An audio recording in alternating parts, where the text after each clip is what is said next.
Et puis d'abord, merci aux organisateurs de m'avoir invité pour cette présentation. Donc, je vais vous présenter ici un travail collectif, donc des résultats de recherche qui sont menés à l'Université de Caen au laboratoire Géophène, et donc avec la collaboration de deux de mes collègues qui sont présents dans la salle, Jean-Michel Cador et Marianne Germaine, mais c'est le fruit d'un travail d'ensemble en fait. Alors, je vais vous proposer plutôt une réflexion, une mise en perspective, peut-être qui a pour fonction d'amener du doute plutôt que des certitudes, même si je pense qu'elle peut aussi amener de l'enthousiasme. Donc l'idée, c'est qu'en gros, on va se pencher sur les questions qu'on se pose aujourd'hui dans le cadre de ce colloque, à partir d'une approche temporelle beaucoup plus longue que ce qu'on a évoqué jusqu'à présent, et à partir d'une réflexion qui est aussi beaucoup plus générale. On va quitter un peu des approches de l'ingénieur, associées au désaménagement concret des ouvrages, pour se pencher un petit peu plus sur les questions, je dirais, plus générales, qui sont derrière l'arasement des ouvrages ou l'effacement des ouvrages hydrauliques.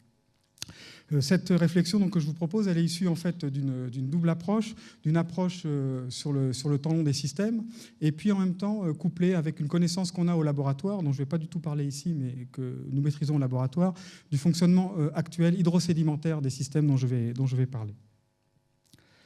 Alors, le premier constat, c'est que je vais parler également d'un objet particulier. Ce sont les petites vallées, ce qu'on appelle les vallées ordinaires, parce qu'une grande partie de l'expertise a été acquise sur des systèmes qui sont de gros systèmes, comme la vallée de la Loire et ses principaux affluents dont vous avez entendu parler jusqu'à présent, et que les petits systèmes hydrosédimentaires sont des systèmes qui sont aujourd'hui peu connus, sont des systèmes qui ont une puissance spécifique particulière, souvent qui ne leur permet pas une mobilité donnée. C'est pour ça qu'on parle de cours d'eau à méandrage inactif ou à méandre inactif, ce qui en fait une catégorie géomorphologique spécifique. Et ces petits systèmes, même si on ne les a pas beaucoup étudiés, sont pourtant les plus fréquents dans l'ouest de la France et ceux qui concernent le plus de linéaires, donc ceux pour lesquels, a priori, il y a le plus d'enjeux aujourd'hui. Alors ces enjeux, ils concernent à la fois la qualité de l'eau, ils concernent évidemment les continuités écologiques, mais aussi les questions patrimoniales. Le deuxième aspect, c'est que contrairement à ce qu'on pense, ces petits systèmes, bien qu'ils soient de petites dimensions, ne sont pas moins complexes que les gros systèmes. Simplement, leur complexité est organisée de manière différente et qu'ils nécessitent eux aussi des études préalables, et je milite d'une certaine manière aussi pour ça. Alors, je vais parler d'une région dans laquelle on travaille, qui est la Basse-Normandie, et je vais avoir un terrain de jeu privilégié pour vous présenter un petit peu les résultats de nos travaux, qui est le bassin versant de la Seule, cours d'eau du Calvados, séparé de la Touques, dont on a parlé tout à l'heure, par la vallée de la Dive principalement et la vallée de l'Orne, donc situé un petit peu plus à l'ouest, et qui est un cours d'eau de plus petite dimension, qui possède un affluent principal de rive droite, qui est la Mue, qui parcourt la plaine de Caen, la Seule ayant un amont armoricain, et puis un aval dans la partie ouest du bassin de Paris. Donc, à l'avantage de cumuler un petit peu les enjeux associés à ces deux types de contextes géographiques. Alors, la démarche que je vais vous présenter, bon, là, elle est beaucoup plus naturaliste, elle est aussi très géographique. Elle a, je dirais, comme principe, c'est d'essayer de remonter dans le temps pour comprendre l'histoire des systèmes. Et je reviendrai là-dessus, ça a des enjeux importants quant à la naturalité des systèmes. Qu'est-ce que c'est que la nature réelle du système, puisqu'il en a été question tout à l'heure. Donc pour ça, on pratique des investigations qui sont de l'ordre de la géographie physique, à partir d'investigations paléo-environnementales à l'aide de sondages et de carottage, qui permettent d'investiguer les archives sédimentaires.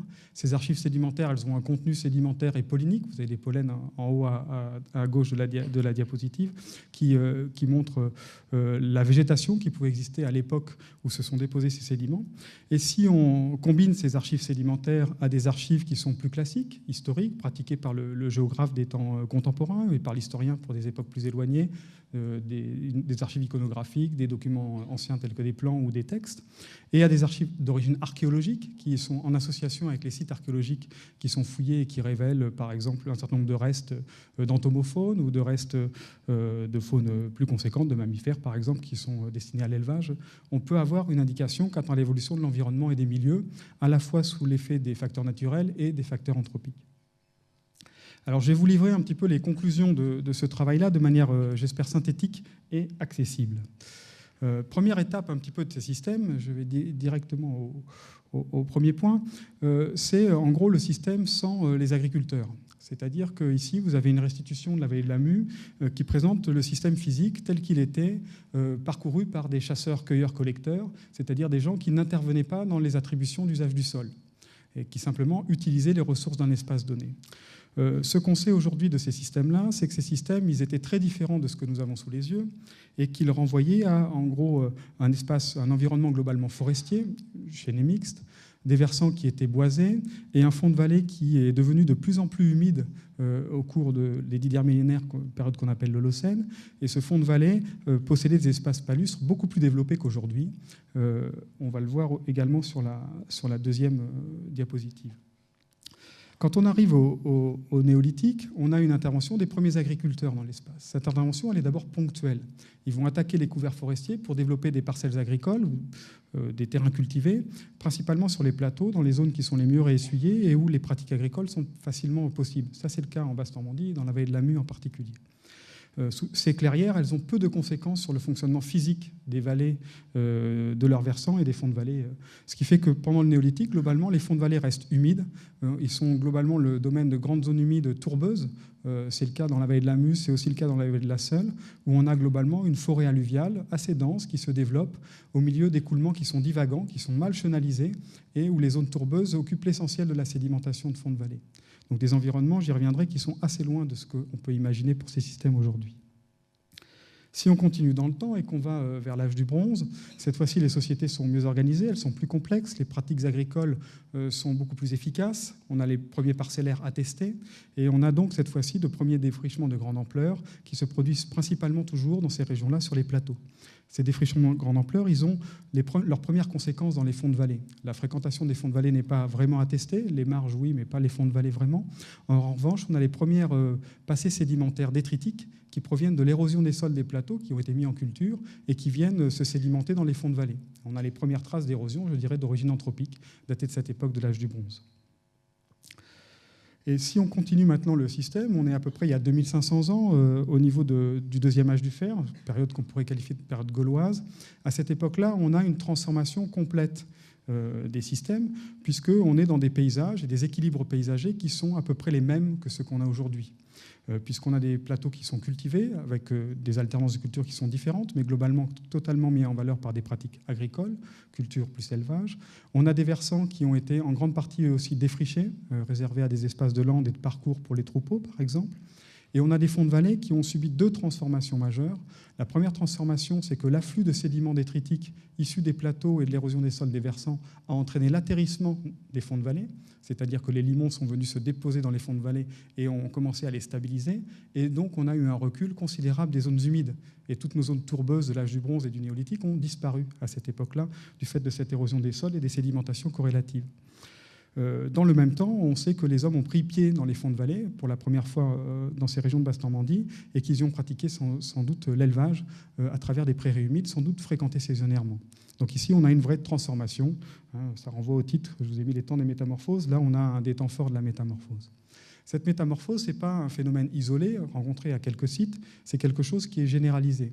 Je vous ai mis là une coupe en travers du remplissage de la vallée de la Seule, dans lequel vous voyez qu'ici, vous avez à peu près 4 mètres de sédiments. Pour l'essentiel, ce sont des sédiments limoneux. Ils sont mis en place sur une grave héritée des périodes froides du Pléistocène, parcourus par des écoulements divagants dans un contexte de milieu humide pendant une grande partie de l'Holocène, c'est-à-dire pendant 5000 ans environ. Et puis, il y a 2500 ans, l'afflux de limons a commencé l'atterrissement de ces milieux, qui fait que globalement, on a eu progressivement la sédimentation de plusieurs mètres de sédiments limoneux, dont l'origine est principalement à chercher dans les activités humaines. Ce colmatage est généralisé, c'est ce que vous voyez sur la petite figure qui représente le bassin versant de la Seule, puisque le remplissage sédimentaire limoneux sur le bassin versant de la Seule atteint de 1 à 5 mètres d'épaisseur. La deuxième transformation majeure des systèmes hydrauliques, des hydrosystèmes, c'est évidemment la transformation qui est liée à la mise en place justement des systèmes hydrauliques. Ça intervient à l'époque médiévale. Les premières assertions réelles en Basse-Normandie datent du XIVe siècle, mais on sait par les histoires du bassin de la Loire, par exemple, qui sont beaucoup mieux documentées, les travaux de Joël Burnouf en particulier, que globalement, dès le haut Moyen-Âge, c'est l'ensemble des systèmes hydrographiques qui sont équipés d'ouvrages hydrauliques. En Normandie, ces ouvrages hydrauliques sont principalement des ouvrages en dérivation et on a des chaussées associées à des moulins que sur les cours d'eau principaux. Pour tous les cours d'eau secondaires dont je parle à l'instant, on est principalement dans des systèmes qui sont en dérivation. Ces systèmes en dérivation, donc, ils entraînent une maîtrise complète des paysages de fond de vallée. C'est ce que vous avez donc à l'échelle, je dirais, individuelle du moulin. Ici, un document qui date du XVIIIe siècle et qui montre bien l'utilisation à la fois de l'eau pour faire tourner les roues du moulin et pour l'énergie hydraulique qui en découle, mais également une mise en valeur complète sous forme de jardin, de prés, d'herbage drainé autour du moulin pour développer l'agriculture.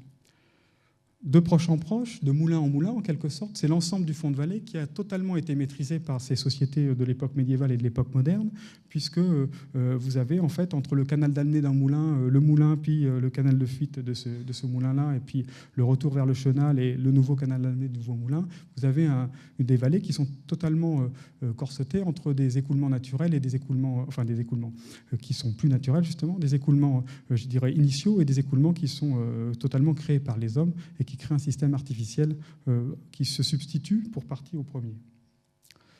Si on fait un recensement à l'échelon régional, ce qu'on a fait avec mon camarade Jean-Michel Cador, on se rend compte de la densité de ces ouvrages. Ce n'est pas une surprise, vous en avez entendu parler tout à l'heure dans le dénombrement à l'échelle nationale. À l'échelon régional, on a un moulin tous les 1300 mètres en moyenne, on a 1350 km de cours d'eau et de drains artificiels, donc entre les canaux de drainage, les biefs et les drains, ce qui veut dire qu'on a 1 km construit pour 4 km qui est d'origine, je dirais, naturelle. Je dis bien d'origine naturelle. Et si on rajoute à ça, sur les kilomètres qui n'ont pas été totalement construits par les hommes, l'ensemble des ouvrages et des aménagements qui se succèdent, comme les abreuvoirs, les buses et les berges aménagées, on est dans un système qui, pour nous, est totalement artificialisé et le résultat d'une production anthropique et qui résulte d'usages hydrauliques multiples, à tel point qu'on a proposé avec Jean-Michel Cador de parler d'hydrosystème AU au sens de système technique et non plus de système naturel. Aujourd'hui, on est dans une situation, alors je parle toujours de mes petits cours d'eau, globalement d'un abandon progressif de cette petite hydraulique, avec une patrimonialisation parfois du bâti, mais en général un abandon des systèmes de vannage, des biefs et des canaux d'amener, et donc un abandon de la partie hydraulique des ouvrages globalement. Cet abandon de la partie hydraulique des ouvrages, il est aussi le cas pour un autre type de vallée qui est souvent peu étudié sous cet angle-là et qui, à mon avis, est le point noir je dirais des ouvrages hydrauliques et de leurs conséquences à long terme. C'est en fait les vallées qui sont devenues industrielles, pour lesquelles on a une substitution avec des turbines, puis un abandon de la force issue de la rivière par d'autres sources d'énergie, mais pour lesquelles on a un héritage industriel qui est conséquent. Ici, on est dans la vallée de la Vert, dite vallée de l'amiante ou vallée de la mort en Basse-Normandie, où le passage du tissage traditionnel des tissus vers une industrie de l'amiante a eu des conséquences sanitaires considérables et pose un problème ici majeur de gestion de l'environnement et de la santé publique dans cette vallée, comme vous le savez. Aujourd'hui, donc, on est dans un système qui est en train de vivre une nouvelle métamorphose, très vraisemblablement, puisque globalement, on a une déprise agricole des fonds de vallée. C'est valable sur les petites vallées dont je vous parle, la vallée de la Mue et la vallée de la Seule. Les prairies humides de fonds de vallée ne sont pas toujours les plus recherchées aujourd'hui. On préfère les prairies de plateau et les terrains cultivables en maïs sur les plateaux. Les prairies de vallée ont un avantage avec leurs abreuvoirs, mais quand les contraintes techniques ou réglementaires sont importantes pour l'accès à l'eau, globalement, les éleveurs rechignent à y mettre leurs bêtes, sauf les années les plus sèches, où ces herbages sont à peu près irremplaçables. Et dans des vallées marginales, comme en plaine de Caen, la vallée de la Mue, ces terrains sont abandonnés puisque les activités d'élevage n'existent plus. Donc une déprise agricole d'un côté qui entraîne une déprise hydraulique par effet corrélatif. Et en revanche, on a une emprise périurbaine qui se met en place et une volonté de patrimonialisation des ouvrages, des biefs et de l'ensemble du paysage de fond de vallée, mais d'un système qui est totalement hérité et qui est envisagé simplement sous forme de paysage d'agrément, mais plus comme système fonctionnel ou système productif. Bon, voilà un petit peu l'histoire rapidement brossée de nos vallées normandes. Maintenant, je vais essayer de réfléchir, puisque c'est un petit peu la commande du colloque, à quelques implications que peuvent avoir mes propos et nos recherches sur la question qui se pose aujourd'hui, celle de la gestion des ouvrages hydrauliques et de leur éventuel effacement ou arasement, et plus généralement de la gestion des cours d'eau. Alors d'abord, première question, c'est celle du rapport entre les cours d'eau contemporains et la question de la nature. Donc comme je vous l'ai montré, depuis 3 millénaires au moins, il n'y a plus de système fluvio naturel. Donc les systèmes contemporains sont clairement des systèmes de substitution. Ils le sont pour 2 raisons essentielles: l'atterrissement des fonds de vallée, qui est d'origine anthropique, et la création des systèmes hydrauliques et leur prégnance dans les milieux. Au sens propre du terme, première conclusion, le terme de renaturation doit donc être abandonné. Il n'a pas de sens. Il a un sens peut-être pour celui qui l'emploie. Il veut peut-être dire qu'il faut rétablir des continuités physiques et biophysiques dans le système, mais du point de vue du vocabulaire. Et, globalement, le terme de nature étant trop ici, on est dans des systèmes qu'il faut gérer, qui sont des systèmes hérités, qui ont leur qualité. Ce n'est pas parce qu'ils ne sont pas naturels qu'ils ne sont pas intéressants, mais ce sont des systèmes de substitution. Et il faut peut-être enlever la partie symbolique qui est associée à cette idée de renaturation, qui me semble beaucoup trop forte pour la question dont il s'agit ici. Donc on a des systèmes de substitution qu'on doit gérer pour des questions qui sont d'ordre écologique, pour des aménités, mais tout en sachant que c'est des systèmes qui ont été déjà largement travaillés par les hommes depuis 2500 ans au moins. Deuxième réflexion concernant les dynamiques hydrosédimentaires. Les écoulements chenalisés qui parcourent des prairies humides aujourd'hui, qui sont un peu, c'est la liberté d'un cours d'eau à méandre parcourant une prairie humide qui est un peu le modèle de référence dans l'imaginaire collectif des gestionnaires de ces cours d'eau-là. On n'oublie pas qu'ils sont le résultat d'une action, d'une évolution récente, une évolution d'origine anthropique principalement. Deuxième aspect corrélatif de cela, c'est qu'en gros, comme je vous l'ai montré tout à l'heure, les zones humides étaient beaucoup plus développées auparavant et constituaient en quelque sorte les paysages naturels, des cours d'eau, ou dans lesquels les annexes hydrauliques étaient extrêmement fréquentes, voire même occupaient l'ensemble du fond de vallée. Et on avait des fonds de vallée qui étaient beaucoup plus hydromorphes. Et on peut dire que la tendance à la déprise agricole contemporaine aurait tendance à voir se renouveler ce type de zones humides. Je ne parle pas ici, bien sûr, des zones qui seraient liées directement aux ouvrages hydrauliques. Troisième réflexion par rapport aux dynamiques hydrosédimentaires, on ne connaît pas mal aujourd'hui les dynamiques hydrosédimentaires à l'œuvre dans les systèmes dont je parle. On les connaît assez bien pour tous les cours d'eau périalpins, pour certains cours d'eau du Massif central, pour la Loire et certains de ses affluents. En revanche, pour tous les petits cours d'eau de Normandie, de Bretagne aussi, la relation entre débit liquide et débit solide est très mal connue, à tel point qu'on ne sait pas aujourd'hui quel est l'équilibre dynamique de ces cours d'eau.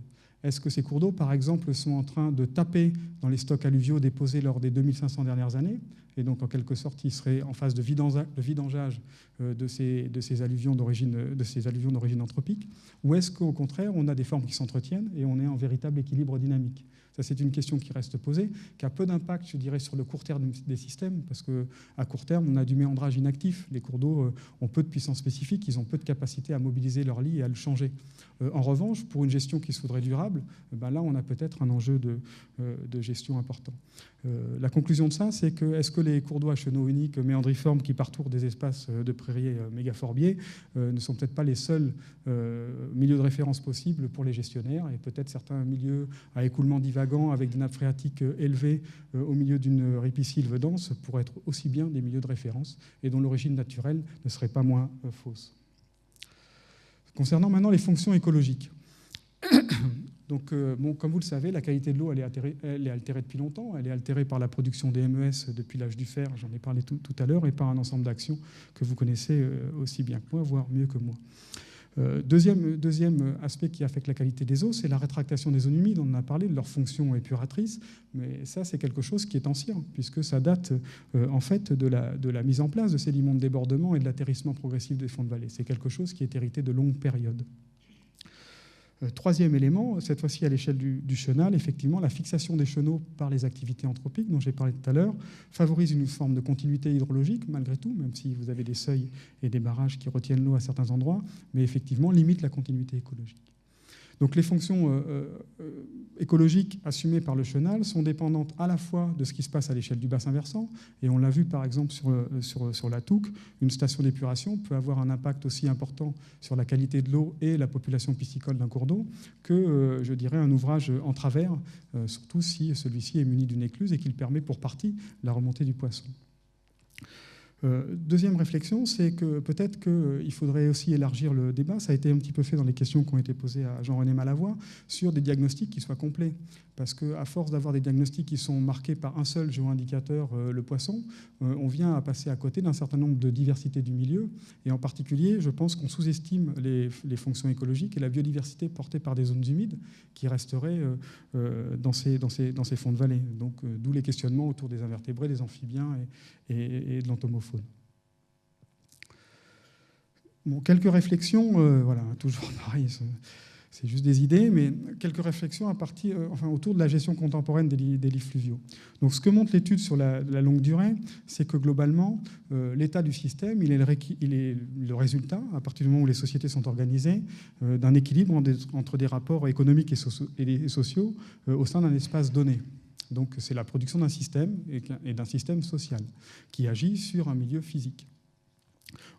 Aujourd'hui, donc, le système, il est dans la phase suivante, c'est le déclin des systèmes hydrauliques qui ont été très prégnants. Ce déclin, il remet en cause des motifs paysagers, on en a parlé, mais il remet aussi en cause des principes de gestion et des modes de financement.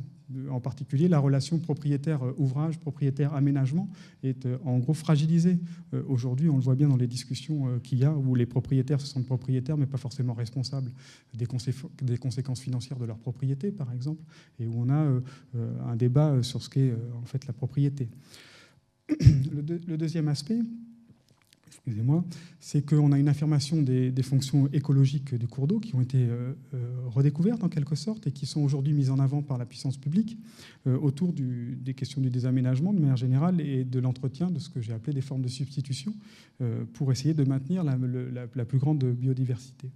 Et évidemment, ça vient rentrer en confrontation avec l'affirmation des fonctions d'agrément. On en a parlé à propos d'un certain type de pêche, par exemple, et ça pourrait être aussi par rapport à la conservation patrimoniale des moulins, par exemple.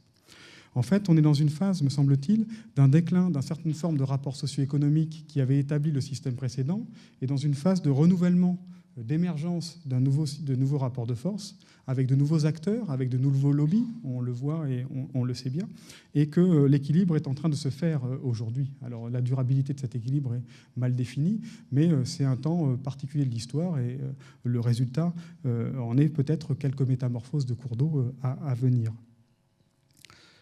De ce point de vue-là, il me semble qu'on aborde un petit peu un nouveau paradigme des cours d'eau, dans lequel on est dans une situation où on a le sentiment que les acteurs publics, un certain nombre d'experts, pensent qu'on est dans une situation de choix. Hein, on l'a vu, il faut désaménager ou pas désaménager, araser, pas araser, enfin, on est face à un choix.